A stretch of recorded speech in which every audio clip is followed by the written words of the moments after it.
Hello friends मु आशीष आपण मन को स्वागत करछि ओडिसा रो educational channel knowledge Guru teach with trick changing the way of learning. तो फ्रेंड्स आज हमें पढुचे ओडिया रो द्वितीय पाठ। तो यह आपण को सब एग्जाम रे काम देबो। ओडिसा रो जा एग्जाम होते आपण समस्त जानि जंती ओडिया मोस्ट इंपोर्टेंट तेणु करी सब एग्जाम ही एटा आपन को जरूरी हेबो। एटा ए सब टॉपिक रही हमर ओडिया रो जाको हमको पढिबार अछि एवं एई भीतर ही आसी थाए। तो सब को हमें धीरे धीरे कवर करिबा। तो आज रो हमर टॉपिक होची अलंकार। ता आगरो म आपन को छंद पढे सारि जे माने से वीडियो को देखि नांती प्रथमे से वीडियो को देखि नांतु। बहुत ट्रिक बहुत इजी वे रे पूरी आपन को मन रखिबो। फनी वे रे म आपन को बतैछि छंद को आपन आराम रे सबुदिन पाई मन रखिबे। तो आसंतु आज से अलंकार को मध्य से परी आमे पढ़िबा। तो अलंकार विषय पढ़िबा पूर्व हमको जानिबा कहबो जे अलंकार का कहबो जे अलंकृयते अनिनयति अलंकार हो। तो जहा को हमें अलंकार धारण करते हम समस्त जानिछु अलंकार अलंकार कहले हमें जानिथो जे नारी माने जो अलंकार धारण करथांती समस्त जानिछंती। अलंकार निश्चित भाव में कौन कहबा अति मूल्यवान जिनिस और अति दरकारी आवश्यक मध्य समस्त को एटा दरकार। अलंकार पई कौन पति पत्नी मध्य झगड़ा भी हो पारे विशेष रूप से। तेणुक नारी पानक पई अलंकार जेतिकी आवश्यक से को सुंदर देखिबा पई जेको आकर्षणीय करबा पई सेपरी पद्य बा काव्य रे मध्य अलंकार सेतिकी आवश्यक। तो अलंकार कहले कौन बुझे काव्य रे व्यवहृत शब्द बा अर्थर शोभावर्धन करबा एवं चमत्कारिता संपादन करथबा धर्म विशेष को अलंकार कहा जाए है ना। काव्य रे जो शब्द गुड़िक व्यवहार होता है जो पद गुड़िक व्यवहार होता है ताको किपरि इंटरेस्टिंग करा जाय परिबो आकर्षणीय करा जाय परिबो सेति पई अलंकार निश्चित दरकार। तो अलंकार हम समस्त जानि छे दुई प्रकार जहा द्वारा वाक्य रे व्यवहृत शब्द सरस सुंदर और श्रुति मध्य हुए सदा शब्द अलंकार। एटा तो आपने मन पारे जे शब्द सरस सुंदर हे शब्द अलंकार और अर्थ रमणीय चित्ताकर्ष हेले अर्थ अलंकार होते। एटा हमर बेसिक्स समस्त को जाना थिबो नथले हला। तो आमे नेक्स्ट जीवा हमर अलंकार उपरे। तो आज हमर प्रथम अलंकार होची उपमा अलंकार। उपमा जे सुजी उपमा कहजुनी उपमा अलंकार समस्ते जानी देबे। तो सम धर्माक्रांत उपमान उपमेयर सादृश्य रूप गुण किंबा कोनसी आधारर समता कथित हेले उपमा अलंकार होते। तो जदि आम साधारण भाषा कहबा गोटे वस्तु को आ गोटे वस्तु सहित तुलना करागले बुझे दुईटी पदार्थ भितर तुलना करागले उपमा अलंकार होते। जिते बेले आम जानी कि आम कहीदे जब आम एक्टर एक्ट्रेस सहित निजक तुलना कर फ्रेंड्स को तुलना करता जदि मन भल डांस कला आम कहीदे ना से ऋतिक रोशन पर डांसर एमती जो जड़े व्यक्ति को आउ जड़े व्यक्ति गोटे वस्तु को आ गोटे वस्तु कौन भी जिनस को आ गोटे जिनस को जपरी आम तुलना कर उपमा अलंकार होता है। तो ये आमको दुईटा जिनिस दरकार उपमान एवं उपमेय। तो उपमान क्या कह जाए उपमेय क्या कह जाए बहु लोग भूली जाती समस्त जानी जहाँ को तुलना कर जाए गोटे जहाँ सहित तुलना कर जाए जहाँ को तुलना कर जाए जहाँ को तुलना करा जाए एटा गोटे अच्छा एवं जहाँ सहित तुलना करा जाए दुईटी जिनिस जहाँकि उपमान एवं उपमेय। जहाँ को तुलना कर जाए सेटा हला उपमेय जहाँ सहित तुलना कर जाए सेटा हला उपमान। एटा तो समस्त जानिछु किंतु बेले बेले हमको डाउट हो जाते केउटा उपमान जहा को तुलना कर जाय सेटा उपमान ना जहा सहित तुलना कर जाय सेटा उपमान। तो याको आपण मन रखबार फोनेटिक होची देखंतु जहा को तुलना कर जाय ए वाटी को रखिबे जहा को तुलना कर जाय एवं जहा सहित तुलना कर जाय। देखंतु हमर मेन अछि एटा को तुलना कर जाय को हमर मेन पॉइंट आ एला सहित सहित हमर मेन पॉइंट। तो को रे गुटे मात्रा लागिछि हर्षव मात्रा एवं सहित रे गुटे मात्रा लागिछि हमर हर्षई मात्रा। तो प्रथम रे आसीते हर्षई मात्रा तापर आसीते दीर्घ मात्रा। तो एथिरे मध्ये देखंतु एकार मात्रा लागिछि मोरे एवं एठारे मोरे आकार मात्रा लागिछि। तो ए उपमान आकार मात्रा प्रथम आसीते ना आकार मात्रा प्रथम आसीते एवं मेरे जो मात्रा लागिछि से मात्रा द्वितीय रे आसीते उपमान एवं उपमेय। आपण एमिति देखिबे उपमान एवं उपमेय बुझिला मोरे आकार मात्रा लागिछि एकार मात्रा लागिछि। तो प्रथम जे उपमान रे जेहेतु प्रथम रे आकार मात्रा आसीते तो एथिरे सहित जीव काहे ना सहित रे एवं को जहा को तुलना कर जाय सहित एवं आपण जानते जहा को सहित तुलना कर जाय एवं जहा को तुलना कर जाय ए दुईटा अर्थ सहित उपमान एवं उपमेय सर संपर्क रहिछि। तो सहित रे जो मात्रा लागिछि एवं को रे जहा मात्रा लागिछि से भितरु जेउथिरे हमर प्रथम मात्रा लागिछि सेटा हमर उपमान रो मध्य प्रथम मात्रा रे जीवो बुझि पाले कि नै। उपमान रे जो आकार मात्रा लागिछि प्रथम आसीते उपमेय रे जो एकार मात्रा लागिछि ता पर आसे से पर सहित एवं को मध्य सहित रे जो मात्रा लागिछि सेटा प्रथम आसीते तेनु सेटा उपमान सहित जडित हेबो। तो उपमान कहले आमे जहा सहित तुलना कर जायछि एवं उपमेय कहले जहा को तुलना कर जाय एवं ए मात्रा को आमे देखि कि जोडी परिबा। एठार उपमान एवं उपमेय रो प्रथम उपमान एवं उपमेय दुईठरे लागिथिबा मात्रा मध्यरे प्रथम मात्रा लागिथे उपमेय रे से परे सहित एवं को रे लागिथिबा मात्रा मध्यरे प्रथम जो आकार मात्रा लागिथे सहित रे तेनु करे एटा उपमान सहित सहित जडित हेबो उपमान उपमेय सहित को जडित हेबो बुझि पारले। उपमान एवं उपमान का को जाय उपमान अर्थात जहा सहित तुलना कर जाय उपमेय अर्थात जहा को तुलना कर जाय बुझेला। आशा करछि समस्त बुझि पारथिबे। तो उपमान शब्द रे हमकु चारटी जिनिस मिली थाए देखला उपमेय उपमान एटा साधारण धर्म।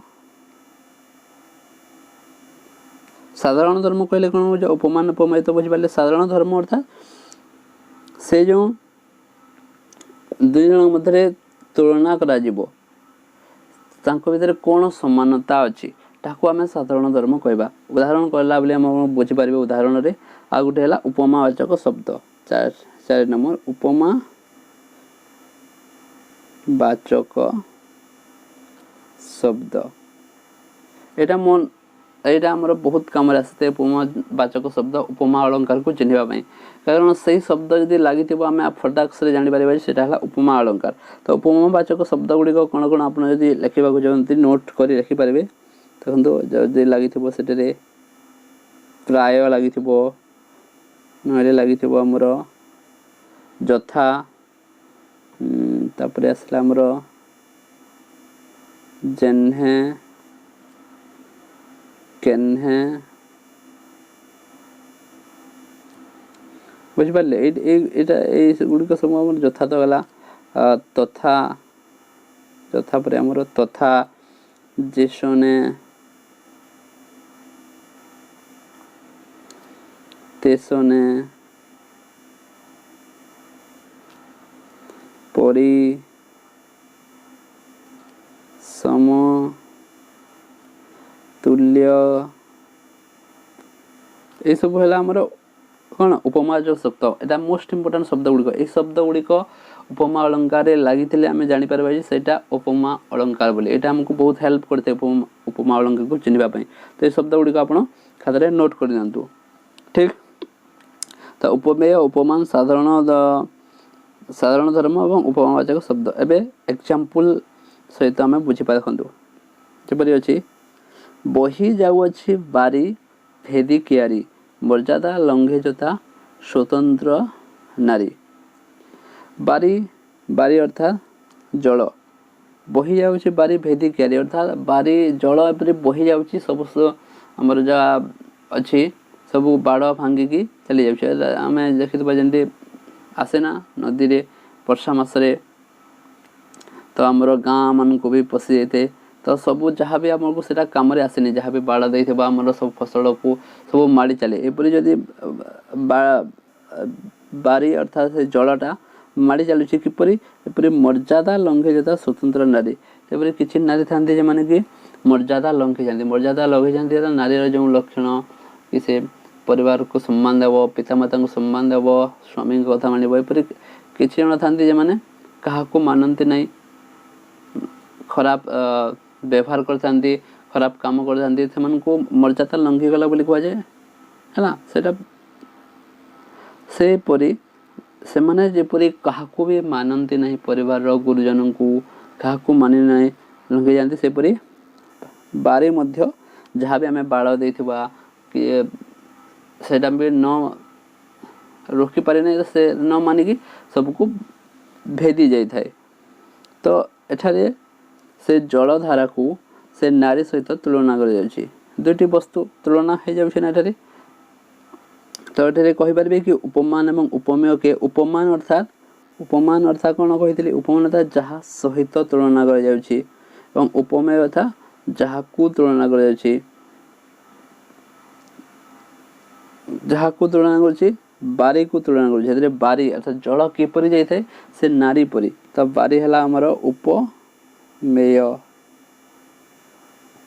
बारी को तुलना कर स्वतंत्र नारी है उपमान स्वतंत्र नारी सहित तुलना कर जाउछि से बारी को एपरि नारी मर्यादा लंघन कर जाय थाए सेपरि बारी मध्य मर्यादा लंघन कर जाय बोली ए उदाहरण कह जाउछि आपरे आसला हमर एटे साधारण धर्म कोन लंघन करिबा बारी भी लंघन करते जेंता उभय जो काम को करिबा कथा दर्शाई थे ताहाको आमे साधारण धर्म कर जाते बारी मध्य लंघन कर जाउछि नारी मध्य लंघन कर जाउछि हला आउ हमर गोटे शब्द रहला उपमावाचक शब्द बही जाउछि भारी बारी भेदी करी मजा लंगे जथा है हमर उपमावाचक शब्द ठीक बुझ पाले ना उपमा अलंकार विशेष किसी नहीं ठीक से ध्यान देले आपण बुझी पारे बाकी जो अलंकार गुड़ी आपन को मन रखा सेटा मु आउ टिके ट्रिक रे बतेबी एटारे विशेष ट्रिक नहीं आपण उपमा अलंकार समझते जानी छंती कि दुईटी वस्तु मध्य तुलना कर जाउछि किंतु आपण को एटा तो साधारण उपमा जानथिबे किंतु जो उपमा अलंकार भाग गुड़ी रही तीन उपमा अलंकार लुप्त उपमा माल उपमा जहाँ भी रही से आम किपरि मन रखा देखु यह तीन प्रकार उपमा अलंकार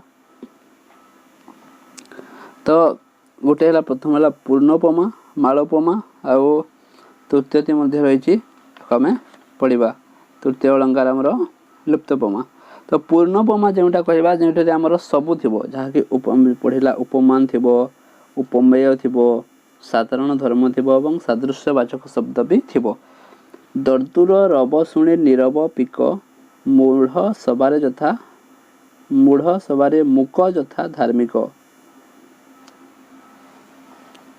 एफारे दर्दुर रब शुणी नीरव पिक पिक चुप रही बुझिपारे कि वर्षा काल वर्णना कर दर्दुर रब शुणी पिक जपरी चुप रही सेपरी मूढ़ सबारे धार्मिक माने सेपरी चुप रही एठारे मतलब तुलना कर उदाहरण पढ़ले यहाँ जानीपर कि दर्दुर सबारे आउ जपरी मु मुख्यतः कही कि साधारण धर्म सादृश्यवाचक शब्द थे उपमा अलंकार एठारे अच्छी कि दर्दुर रब शुणी नीरव पिक मुक सभारे मुक जथा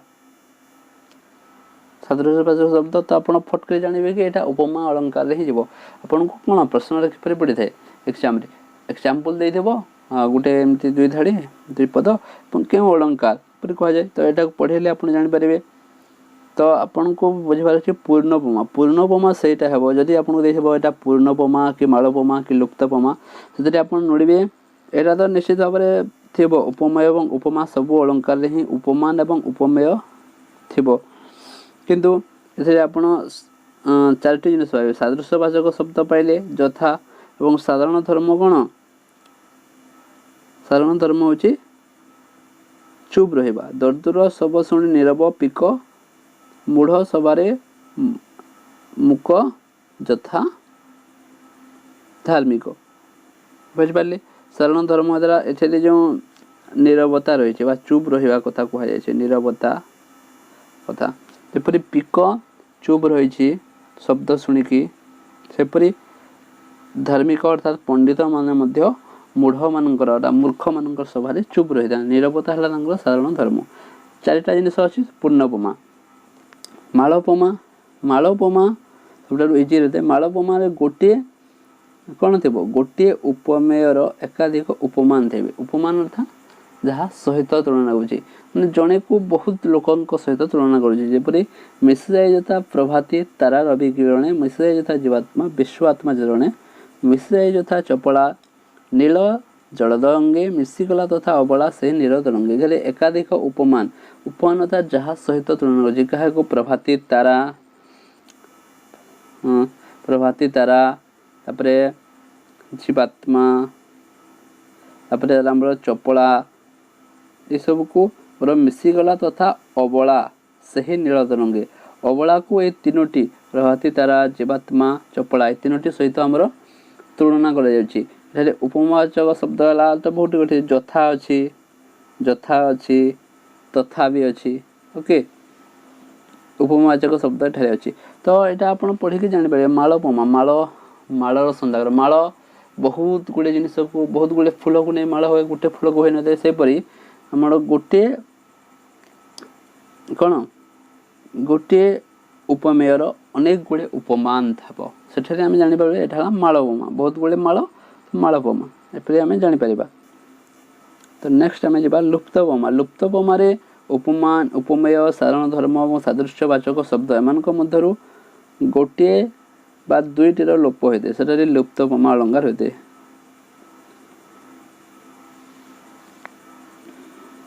बुझिपारे तो मुख्यतः आमर साधारण धर्म किंबा सादृश्यवाचक शब्दर लोप होता है उपमान एवं उपमेय प्रयत रही है कारण उपमा अलंकार से मुख्यतः कि उपमान एवं उपमेय निश्चित भाव में रहा उपमा हेब किपरि ठीक तो एग्जांपल आम बुझा कि चाहिए नृपति शिशु हस्तजह्ने नव विकसित पद्म चक्रवर्ती चिन्ह सकल तुहिरे रही करी छद्म एठारे विकसित पद्म सह शिशुर हस्त को तुलना किंतु विकसित पद्म एवं शिशु हस्तर साधारण धर्म मनकी आदि उल्लेख होना साधारण धर्म नहीं ये कौन कर रिलेसन कौन अच्छी से कथाटा कहुई कि साधारण धर्म था से दुई जन भर कौन रिलेसन कथा वर्णना कर कौन जेन्हे तुम शब्द आसवा जेन्हे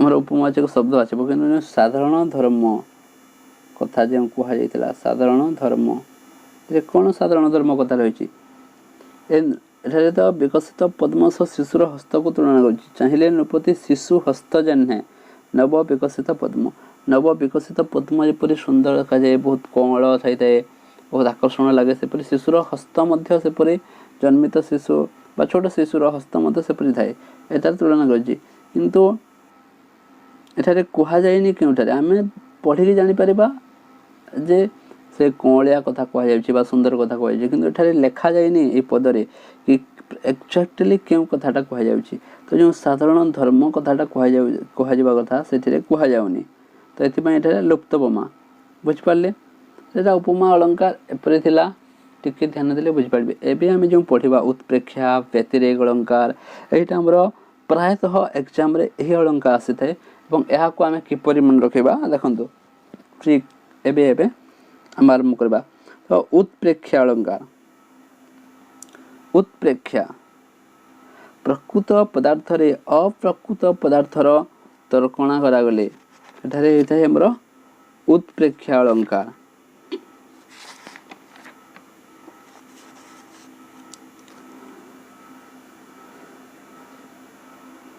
प्रकृत पदार्थ अपकृत पदार्थ उत्प्रेक्षा ना अति अपेक्षा उत्प्रेक्षा को आम रखा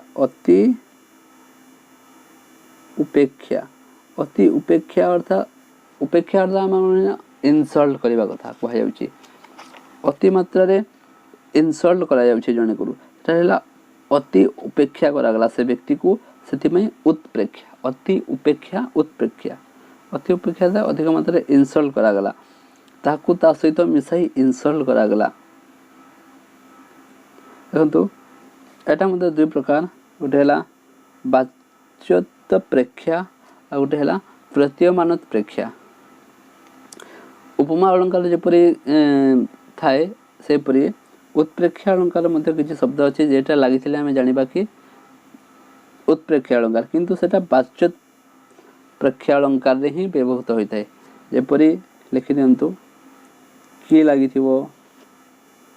अबा लगी सते जेबे तापर हमर बा बोधे आउ सीना ये सब शब्द लगी आम जाना कि ये वाच्यत प्रेक्षा अलंकार आउ ए शब्द जदि न लगी आमर प्रतीयमान उपेक्षा तो उत्प्रेक्षा अलंकार को आम बुझापी मुख्यतः अति उपेक्षा कर अर्थात जड़े व्यक्ति को इनसल्ट गला भाया कथा कह अति उपेक्षा उत्प्रेक्षा देखु श्वेतांग चढ़ई गुहा समुद्गद निरवेदी किबा उठे ऐरावत अर्थात एथे कह कि श्वेतांग चढ़ई गुहा पहाड़ को एपरी कहपरी से पर्वत निरभेदी किबा उठे ऐरावत ऐरावत अर्थात एठारे धड़ा हस्ती कथा कह जेपरी हाथी उठिले देखा समुद्र बाहरिले सेपरी से श्वेतांग चढ़ई गुहा पहाड़ को ता सहित तुलना कर से चढ़ई गुहा पहाड़ रे एपरी से पक्षी मान अच्छी कि सेपरी धड़ा हस्तीटे समुद्र भीतर उठिले जेपरी देखा से पहाड़टी सेपरी ही देखा एठारे तर्कणावाचक शब्द तो आमर किबा रही यही शब्द लगी वाच्यत प्रेक्षा अलंकार है ये शब्द लगी वाच्यत प्रेक्षा अलंकार हो तो आम बुझीपारा जे गोटे उपमा अलंकार और उत्प्रेक्षा मध्य टिके डिफरेन्स उपमा अलंकार रे कौन सेटा गोटे व्यक्ति को ता परी देखा बोली तुलना कर पूरा सेठारे देखंतु जदि डिफरेन्स है ताले बहुत असुविधा हो बुझिपारे कि नहीं उपमा अलंकार रे दुई जन मध्य कौन सी समानता थिबा कथा तार रूपर गुणर समानता कथा वर्णना कर अर्थात ये जेपरी काम करते से भी सेपरी काम करते जेपरी उदाहरण दिली कि से पिलाटी ऋतिक रोशन पर डांस करते एठारे दुई जन मध्य डांस करिवार समानता रही जेपरी आम जो उदाहरण पढ़ी जहाँ पढ़ी देखे दूसरी मुझे आम जो उदाहरण गुड़िक पढ़ी कौन से हाँ जेपरी देखो दर्दुर रब शुणी नीरव पिक मुख सबारे यथा धार्मिक ये सब जो उदाहरण पड़ी मिसी जाता प्रभाती तार रवि किरण यहाँ को सहित तुलना करा जाउची माने या पाखरे जो गुण अच्छी ता पाखरे सही गुण अच्छी से गुण कथा तुलना करा तेणुक उपमा अलंकार किंतु एठारे जो उत्प्रेक्षा कथा कहगला उत्प्रेक्षा कथार तुलना नहीं तर्कणा माने तर्कणा करुँच से भावुंट कि यह परी यह देखा जाउची सेटा प्रकृति से तार सेमरी नहीं किसी सत्यता नहीं बुझिपारे कि यहाँ परी होता है यह परी देखा जाउची बोली कहते मनरे मनरे भावना कर उपमा अलंकार सेटा हेपरी थाए रियलिटी सेटा सत्य माने ये जेपरी डांस करें से पिलाटी जेपरी डांस करते से ऋतिक रोशन भी सेपरी डांस करते दुई जन ही सही समान काम करती किंतु उत्प्रेक्षा अलंकार रे जो अति उपेक्षा करुछंती उपेक्षा करी कहा जाउची अर्थात तर्कणा करा जाउची से जो एठार जो ऐरावत परी से श्वेतांग चढ़ई गुहा देखा जाउची किंतु सेटा प्रकृति रे ऐरावत नुहे କିନ୍ତୁ ତାପରି ଦେଖାଯାଉଛି, ଏପରି ତର୍କଣା କରାଯାଉଛି। ଏଠାରେ ହେଲା ଉତ୍ପ୍ରେକ୍ଷା। ବୁଝିପାରିଲେ? ଏଟା ହେଲା ବାଚ୍ୟୋତ୍ପ୍ରେକ୍ଷା ଏବଂ ପ୍ରତୀୟମାନୋତ୍ପ୍ରେକ୍ଷାରେ ସେ ଶବ୍ଦ ଗୁଡ଼ିକ ନଥିବ। ବାଚ୍ୟୋତ୍ପ୍ରେକ୍ଷାରେ ସେ ଯେଉଁ କି ଅବା ସତେ ଯେବେ ଯେଉଁ ଶବ୍ଦ ଗୁଡ଼ିକ ଲାଗିଥିଲା ସେଇଟା ହେଲା ବାଚ୍ୟୋତ୍ପ୍ରେକ୍ଷା ଅଳଙ୍କାର ହେବ। ଏବଂ ସେ ଶବ୍ଦ ଗୁଡ଼ିକ ନ ଲାଗିଥିଲେ ପ୍ରତୀୟମାନୋତ୍ପ୍ରେକ୍ଷା ବା ପ୍ରତୀୟମାନ ଉତ୍ପ୍ରେକ୍ଷା ଅଳଙ୍କାର ହୋଇଥାଏ। ବାଚକ ଶବ୍ଦକୁ ଆମେ ବାଚକ ଶବ୍ଦ ବୋଲି କହିଥାଉ। এই ବାଚକ ଶବ୍ଦ ଗୁଡ଼ିକ ଏଠାରେ ସେ ଯେଉଁ ଲେଖା ହେଇଥିଲା ତାହା ବ୍ୟବହାର ହୋଇନଥିଲେ ବାଚ୍ୟୋତ୍ପ୍ରେକ୍ଷା। ଦେଖନ୍ତୁ, କର୍ତ୍ତବ୍ୟ ବିମୂଢ଼ ହୋଇ ମହାରାଜା ରହିଲେ ବିଷମ କଷ୍ଟେ, ବିଚାରିଲେ ମନେ ଚୁଚୁନ୍ଦ୍ରା ସହସା, ପଶିଗଲା ନାଗ କଣ୍ଠେ। ଉପମେୟ ମହାରାଜ ଏବଂ ଉପମାନ ହେଲା ନାଗ। ଉପମେୟ ଯାହା କୁ ତୁଳନା କରୁଛି, ମହାରାଜକୁ ନାଗ ସହିତ ତୁଳନା କରାଯାଉଛି। କର୍ତ୍ତବ୍ୟ ବିମୂଢ଼ ହୋଇ ମହାରାଜା ରହିଲେ ବିଷମ କଷ୍ଟେ, ବିଚାରିଲେ ମନେ ଚୁଚୁନ୍ଦ୍ରା ସହସା, ପଶିଗଲା ନାଗ କଣ୍ଠେ। ମୂଷା ନାଗର ଆହାର ନୁହେଁ, କିନ୍ତୁ ଚୁଚୁନ୍ଦ୍ରା ମୂଷାକୁ କିନ୍ତୁ ଚୁଚୁନ୍ଦ୍ରା ମୂଷାକୁ କ'ଣ ସାପ ଖାଇନଥାଏ। ଯଦି ଚୁଚୁନ୍ଦ୍ରାକୁ ଯଦି ସେ ମୂଷା ବୋଲିକିରି ଖାଇଦେବ ତାହେଲେ ତାର ତଣ୍ଟିରେ ଲାଗିଯିବ ତାର କଣ୍ଟା ଗୁଡ଼ିକ ହେଲା। ସେହିପରି ରାଜା ମଧ୍ୟ ସେପରି କ'ଣ ଭୁଲ କାମ ଯଦି କରିଦେବେ ତାଙ୍କୁ ଅସୁବିଧା ହେବ, ଏପରି ତର୍କଣା କରାଯାଉଛି। କିନ୍ତୁ ସେ ଯେମିତି ପ୍ରଥମେ କହିଥିଲେ ନା ବିଭାବ ଅଳଙ୍କାରରେ ତର୍କଣା କରାଯାଉଛି, କିନ୍ତୁ ସେଇଟା ଯଦି ଏପରି କରିବେ ଚୁଚୁନ୍ଦ୍ରା ମୂଷାକୁ ଯଦି ସାପ ଖାଇଲେ ଯେମିତି କଷ୍ଟ ହୋଇଥାଏ, ରାଜା ମଧ୍ୟ ଯଦି ସେପରି କରିବେ ସେମିତି ହିଁ ତାଙ୍କୁ କଷ୍ଟ ହେବ ବୋଲି ତର୍କଣା କରାଯାଉଛି ରାଜାଙ୍କୁ ଏବଂ ସେ ନାଗ ସାପକୁ। ସେଇଟା ପ୍ରକୃତରେ ଦୁଇ ଜଣ କରୁନାହାନ୍ତି, ଉପମା ଅଳଙ୍କାରରେ କରିଥାନ୍ତି କିନ୍ତୁ ଏଠାରେ କରୁନାହାନ୍ତି। ବୁଝିପାରିଲେ? ତାକୁ ପ୍ରତୀୟମାନ ଅଳଙ୍କାର ଯେଟା ହେବ ଯେମିତି ସେ ଶବ୍ଦ ଗୁଡ଼ିକ ନ ଲାଗିଥିବ, ସେ ଶବ୍ଦ ଯଦି ଲାଗିଥାନ୍ତା ତାହେଲେ ସେଇଟା ଆମର କେଉଁ ଅଳଙ୍କାର ହୋଇଥାଏ? ବାଚ୍ୟୋତ୍ପ୍ରେକ୍ଷା ଅଳଙ୍କାର ହୋଇଥାନ୍ତା। ଠିକ୍। ତାପରେ ଆସେ ଆମେ ବ୍ୟତିରେକ ଅଳଙ୍କାର। ବ୍ୟତିରେକ ଅଳଙ୍କାରରେ କ'ଣ କରିବା? ବ୍ୟତିରେକ ଉପମାନ ଠାରୁ ଉପମେୟର ଆଧିକ୍ୟ କଥିତ ହେଲେ,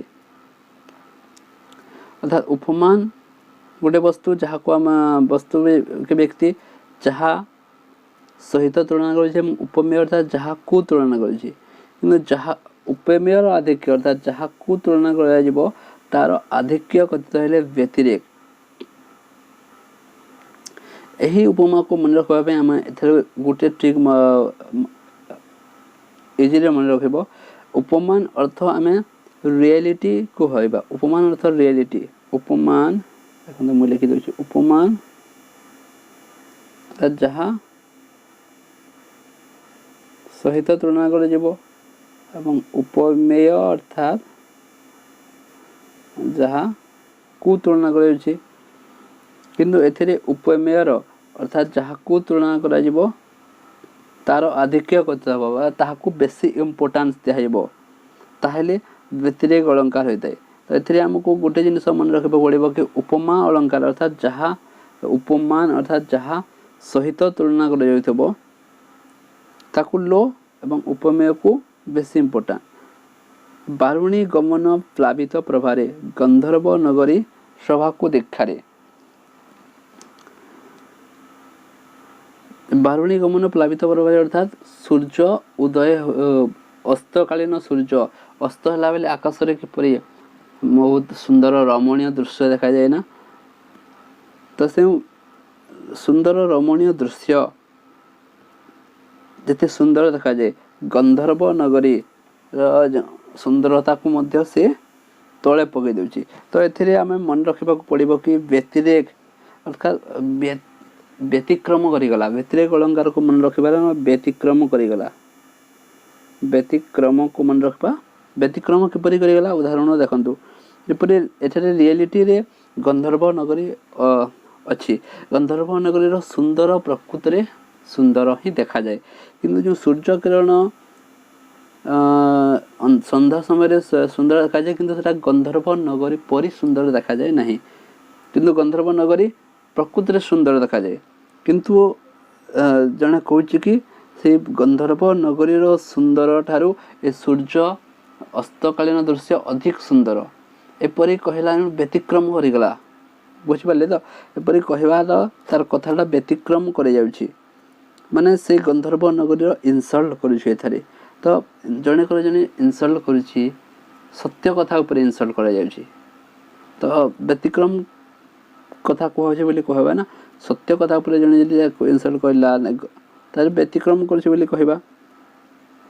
ଏପରି ଆମର ଦ୍ୱିତୀୟ ଦେଖନ୍ତୁ, ନୀଳିମାରେ ବାମା ଚାରୁ କେଶପାଶ, ତୋ ନୀଳ ବିଚିକି କଲା ଉପାସ। ନୀଳିମାରେ ବାମା ଚାରୁ କେଶ, ବାମା ସେ ସ୍ତ୍ରୀ ଲୋକର ଯେଉଁ କେଶର ବିନ୍ୟାସ ରହିଛି ତାହା ଏପରି ସୁନ୍ଦର ଯେ କି ସେ ନୀଳ ବିଚି ଅର୍ଥାତ୍ ଚିଲିକାର ସୁନ୍ଦରତାକୁ ମଧ୍ୟ ଉପହାସ କରୁଛି। ପ୍ରକୃତରେ ଚିଲିକାର ସୁନ୍ଦରତା ବହୁତ ସୁନ୍ଦର, ତାପରେ ସେ ନୀଳିମାର କେଶ ସେତେ ସୁନ୍ଦର ହେଇପାରିବ ନାହିଁ, କିନ୍ତୁ ଜଣେ ବ୍ୟକ୍ତି କହୁଛି କି ସେ ଚିଲିକାର ସେ ସୁନ୍ଦରତା ଠାରୁ ସେ ବ୍ୟକ୍ତିର ବା ସେ ନାରୀର କେଶ ସଜ୍ଜାଟି ଅଧିକ ସୁନ୍ଦର। ଏଇ କଥାରୁ କ'ଣ ଜଣାପଡ଼ୁଛି କି ସେ ବ୍ୟତିକ୍ରମ କରିଯାଉଛି କଥାକୁ, ଅର୍ଥାତ୍ ସେ ଯେଉଁ ଚିଲିକାର ଦୃଶ୍ୟପଟକୁ ଇନସଲ୍ଟ କରୁଛି ସେ, ହେଲା। ବ୍ୟତିକ୍ରମ କଥା କହୁଛି ନା, ଅଯଥା କଥା କୁହନ୍ତିନି, ବ୍ୟତିକ୍ରମ ତ କଥା କୁହନ୍ତି। ଏବାରେ ଆମେ କହିଥାଉ ନା ଯେ ଯଦି ବେକାରରେ କିଛି କଥା କହିଥାଏ ତ ସେଇ ଶବ୍ଦ କହିଲେ ମନେ ଆମେ ରଖିବା। ବ୍ୟତିକ୍ରମ କଥା ଯଦି କୁହାଯାଉଥିବ, ପ୍ରକୃତରେ ଗୋଟେ ଜିନିଷ ସୁନ୍ଦର ଥିବ ଏବଂ ତାକୁ ଲକ୍ଷ୍ୟ କରି ଆଉ ଗୋଟେ ଜିନିଷକୁ ତା ସାମ୍ନାରେ ସୁନ୍ଦର ବୋଲି କହିବା, ଯେତେବେଳେ କି ସେ ସୁନ୍ଦର ପ୍ରକୃତରେ ସେ ପରି ସୁନ୍ଦର ନଥିବ। ଯେପରି ଗନ୍ଧର୍ବ ନଗରୀ ପ୍ରକୃତିରେ ସୁନ୍ଦର ଥାଏ, ସୂର୍ଯ୍ୟର ଅସ୍ତକାଳୀନ ଦୃଶ୍ୟ ସେପରି ଗନ୍ଧର୍ବ ନଗରୀ ପରି ସୁନ୍ଦର ନୁହେଁ, କିନ୍ତୁ ଆମେ ଯଦି କହିବା କି ସେ ସୂର୍ଯ୍ୟର ଗନ୍ଧର୍ବ ନଗରୀର ସୁନ୍ଦର ଠାରୁ ବି ଅଧିକ ସୁନ୍ଦର, ସେଟା ଆମେ କଥାକୁ ବ୍ୟତିକ୍ରମ କଲେ। ଆଉ ଯଦି ବ୍ୟତିକ୍ରମ କଲେ ତାହେଲେ ବ୍ୟତିରେକ ଅଳଙ୍କାର ହୋଇଥାଏ। କଥାର ବ୍ୟତିକ୍ରମ ହେଲେ ବ୍ୟତିରେକ ଅଳଙ୍କାର। ଆଶା କରୁଛି ବୁଝିପାରିଥିବ। ଯଦି ବୁଝିପାରୁନି ଆଉ ଥରେ ମାଇଣ୍ଡଫୁଲି ଥରେ ଦୁଇଥର ଭିଡ଼ିଓକୁ ଦେଖିବେ, ଭାବିବେ, ଉଦାହରଣକୁ ଦେଖିବେ, ହେଲା, ଆରାମସେ ବୁଝିଯିବେ। ବ୍ୟତିକ୍ରମ କଲେ ବ୍ୟତିରେକ ଅଳଙ୍କାର। ବ୍ୟତିକ୍ରମ ଅର୍ଥାତ୍ ରିଆଲିଟି ଯେଉଁଟା ଥିବ ସେ ରିଆଲିଟି ବସ୍ତୁ ଉପରେ ଆପଣ ଯଦି ଆଉ ଗୋଟେ ବସ୍ତୁକୁ ତୁଳନା କରି କହିବେ କି ଯେ ସେୟା ଅପେକ୍ଷା ଏ ଅଧିକ ସୁନ୍ଦର, ତାହେଲେ ବ୍ୟତିକ୍ରମ ହେଉଛି। ଠିକ୍ ବୁଝିହେଲା? ବ୍ୟତିରେକ ଅଳଙ୍କାର ହେଲା। ତାପରେ ଆମେ ଯିବା ବିଭାବନା। ବିଭାବ ଅଳଙ୍କାର ଇଜି ସବୁଠାରୁ। ଦେଖନ୍ତୁ, ବିଭାବନା ଅର୍ଥାତ୍ ବିନା କାରଣରେ କାର୍ଯ୍ୟର ଉତ୍ପତ୍ତି ବର୍ଣ୍ଣିତ ହେଲେ ବିଭାବ ଅଳଙ୍କାର ହୋଇଥାଏ। ବିଭାବନାକୁ ମନେ ରଖିବେ, ବିଭାବନା ବିନା କାରଣ, ତାହେଲେ ବିନା ଅଛି ନା, ସମାନ ଅଛି। ତ ଆପଣ ଏଇଟାକୁ ମନେ ରଖିବେ, ଯଦି ବିନା କାରଣରେ କାର୍ଯ୍ୟର ଉତ୍ପତ୍ତି ହେଉଛି, ମାଇଣ୍ଡରେ ରହିଯିବ। ବିନା କାରଣରେ କାର୍ଯ୍ୟର ଉତ୍ପତ୍ତି ହେଲେ ବିଭାବନା, କାହିଁକି ବିନା ସମାନ ରହୁଛି। ତ ବିନା କାରଣରେ କାର୍ଯ୍ୟର ଉତ୍ପତ୍ତି ଅର୍ଥାତ୍ କାରଣ ଥିବ କିନ୍ତୁ କାର୍ଯ୍ୟ ହେଉନଥିବ। ବୁଝିପାରିଲେ କି? ମାନେ ଦେଖନ୍ତୁ, ଟିଚର ଅଛନ୍ତି ସ୍କୁଲରେ କିନ୍ତୁ ପାଠ ପଢ଼ା ଯାଉନି, ଏଇ ପ୍ରକାର କାମ। ଟିଚର ହେଲା କାରଣ, ଟିଚରର କାମ ହେଲା ପାଠ ପଢ଼ାଇବା ତାର କାର୍ଯ୍ୟ, କିନ୍ତୁ ଟିଚର ଅଛନ୍ତି କିନ୍ତୁ ପାଠ ପଢ଼ା ହେଉନି। ଓକେ, এইটা ହେଲା କାରଣ ଥାଇକି କାର୍ଯ୍ୟର ଉତ୍ପତ୍ତି ନ ହେବା। ଯେପରି ଦେଖନ୍ତୁ ଉଦାହରଣ, ହେମ ଗୋରୋଚନା ଗରି ତୋ ଲୀଳା ଚଳଚରଣେ ବିନା ଲାକ୍ଷରସ ରଞ୍ଜନେ ଦିଶେ ରକ୍ତ ବର୍ଣ୍ଣ। ନାଇଁ ଉଲ୍ଟା କହିଦେଲି, ବିନା କାରଣରେ କାର୍ଯ୍ୟର ଉତ୍ପତ୍ତି ହେବ, ଅର୍ଥାତ୍ ଟିଚର ନଥିବେ ସ୍କୁଲରେ ଅଥଚ ପାଠ ପଢ଼ା ହେଉଛି, ଏପରି ଷ୍ଟୁଡେଣ୍ଟମାନେ ଯଦି କହିବେ ସେଇଟା ହେଲା ଆମର ବିନା କାରଣରେ କାର୍ଯ୍ୟ। ଆପଣ ଜାଣିପାରିବେ ଆରାମରେ ଏକ୍ଜାମ୍ପଲ୍ ଦେଖିକି ଯେ ମାଇଣ୍ଡରେ ଜାଣିଯିବେ ଯେ କାରଣ ନାହିଁ କିନ୍ତୁ କାର୍ଯ୍ୟ ହେଉଛି। ଏପରି ଦେଖନ୍ତୁ, ଏଠାରେ ଲେଖାଯାଇଛି ବିନା ଲାକ୍ଷା ରସ ରଞ୍ଜନେ ଦିଶେ ରକ୍ତ ବର୍ଣ୍ଣ। ଏବଂ ଆମେ ଯେଉଁ ପାଦରେ ଅଳତା ଲଗାଇଥାଉ, ଅଳତା ଲଗାଇଲେ ଆମର କ'ଣ ସୁନ୍ଦର ଦିଶେ ନା, ନାରୀମାନେ ଅଳତା ଲଗାଇଥାନ୍ତି, ସୁନ୍ଦର ଦିଶେ।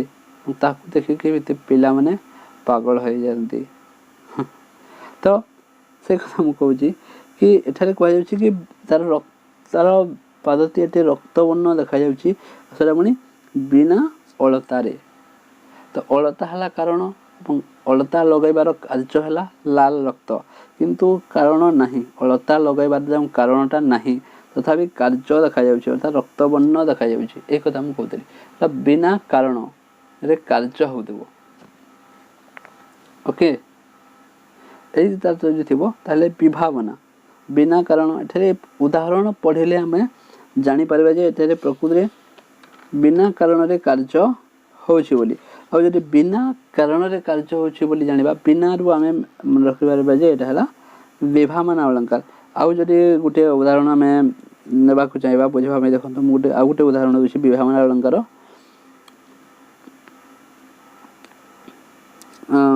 उदाहरण कोन अनल नुहे देह बहई देह दहई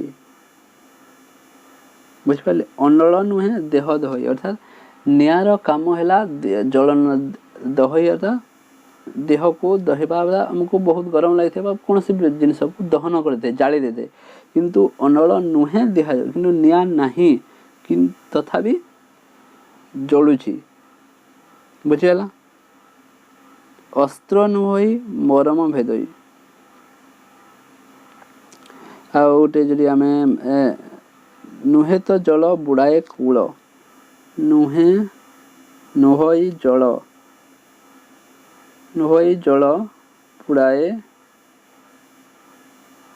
कूल अर्थात जल आमको बुड़ाई दे थाए कौन से जिनस को से बुड़ाई दे थाए किंतु एठारे कहि जल नुहे तथापि से बुड़ाई दउछि अर्थात से जो कार्यटा जहा द्वारा हेबो से हला कारण तारे कारण नहीं जल नहीं किंतु तथापि कार्य होउछि। तो ए एग्जांपल दिले आपण जानि परबे कि नहीं कि नुहई जल बुड़ाए कूल अनल नुहे देह बहई एपरि एग्जांपल दिले हम जानि परबे एठारे कौन से काम तो होउछि किंतु से काम करिवार व्यक्तिटा नहीं तो बिना कारण रे कार्य होउछि और जदि बिना कारण रे कार्य होउछि आमे एठारे राखि परबे बिना कारण रे कार्य हेले विभावना अलंकार आराम से मन रहा। मु बहुत धीरे धीरे इजी वे रे एग्जांपल देकी बुझाइबा को चेष्टा करूथि थरे दुई थर माइंडफुली वीडियो देखंतु निश्चित भाव में आपण बुझी पारिबे। तापरे आमे देखिबा विशेषोक्ति अलंकार। विशेषोक्ति अलंकार कोन होते एठारे कारण विद्यमान थाए किंतु कार्यर अभाव होई थाए एठारे विभावना रे कारण न था कि कार्य होतला विशेषोक्ति रे कारण थिबो से व्यक्ति थिबो किंतु कार्य होन देबो जेता हम प्रथमे कहितली कि शिक्षक थे किंतु पाठ पढ़ा होन देबो ताहले विशेषोक्ति ताहले विशेष उक्ति एटा को मन रखिबा विशेष उक्ति एटा गोटे विशेष उक्ति टीचर चंदी हेले पाठ पढ़ानी जदि एमती हो न्यूज वाले कोन ताको प्रचार कर देबे मीडिया रे से गोटे विशेष कथा हे जबो गोटे मेन इंपोर्टेंट कथा हे जबो कि से व्यक्तिटा अछि टीचर चंदी अथच पाठ पढ़ा होनी हला गोटे विशेष कथा हैला कि नहीं न्यूज मान सब न्यूज प्रचार हो जब एमती गोटे विशेष कथा हेले विशेषोक्ति अलंकार अर्थात से लोकटी अच्छी काम करूनी गोटे विशेष कथा टाइप हो कि नहीं देखु शास्त्र ज्ञान सत्वे जड़ अंध चक्षु थाई शास्त्र ज्ञान सत्वे जड़ अर्थात शास्त्र ज्ञान अच्छी पूरा पूरी भर्ती हो ज्ञान किंतु कौन से कम नुहे जड़ अर्थात से चुपचाप बसची किछि करि पारुनी अंध चक्षु थाई अंध अच्छी अंध से अर्थात कार्य होनी चक्षु कारण कारण अच्छी चक्षु अच्छी किंतु चक्षुर काम है देखा किंतु तथापि से देखि पारुनी अंध तार कारण अच्छी किंतु कार्य होनी अंध चक्षु थाई तो गोटे विशेष गोटे अजब कथा ना गोटे विशेष कथा जेटा अजब लगे सेटा को विशेष कथा बोली कह जाए तो एटा गोटे विशेष कथा है विशेषोक्ति अलंकार अर्थात चक्षु अच्छी अंध हेले हैं जाग्रत गाढ़ निद्रा अभिमुखी दरांडी होती जहाँ महाघर तमें दीपसत्वे ममतार दृश्य बंधने तो ये पहला आम जापर शास्त्र ज्ञान सत्वे जड़ अंध चक्षु थाए है एपरी जदि उदाहरण थी आम जापर अरे ये तो कार्य होनी किंतु कारण अच्छी से कारण से काम कर व्यक्तिटा अच्छी अर्थात चक्षु अच्छी किंतु से काम है देखा किंतु से देखि पारुनी अंध तेरे गोटे विशेष कथा हो ना व्यक्तिटा अच्छी मतलब आउ काम होनी तो विशेष कथा विशेष न्यूज तो ये आम विशेषोक्ति अलंकार हो पार यहीपरि आम अलंकार तो एमती पढ़ा उदाहरण को बारंबार पढ़े मन रख मुझे चेष्टा कर फनी वे ट्रिक रे मन रखापी थरे दुई थर तीन थर जिते पार बुझीपार देखिए निश्चित भाव में मन रखिए निजे निजे भावे निश्चित भाव में मन रही तो आज एतिकी अलंकार थिला बहुत वीडियो लंबा हो तो धीरे धीरे जहाँ भी अलंकार अच्छे आम ताको बुझा चेष्टा करवा ओके। तो वीडियो जदि भल लगुच ये रहीगला आपण कौन तो एठारे कहीं धन्यवाद कथा तले रही जाए। तो आपको जो वीडियो भल लगुच लाइक कर दिंतु शेयर कर दिंतु और सब्सक्राइब कर दिंतु मोर चैनल नॉलेज गुरु को। एवं आपण को नुआ नुआ वीडियो ओडिया हो कि मैथ हो रिजनिंग हो कि जीके हो सब प्रकार वीडियो मुझे आणुची ताकि आपन को निश्चित भाव सक्सेसफुल कराइबो। एबे जो एग्जाम हेबार अछि आरआई अमीन लॉकडाउन रे समस्त घरे अछंती ठीक तो एटा हमें परिश्रम रे लगाइबा और निश्चित भाव में सफल हेबा। धन्यवाद।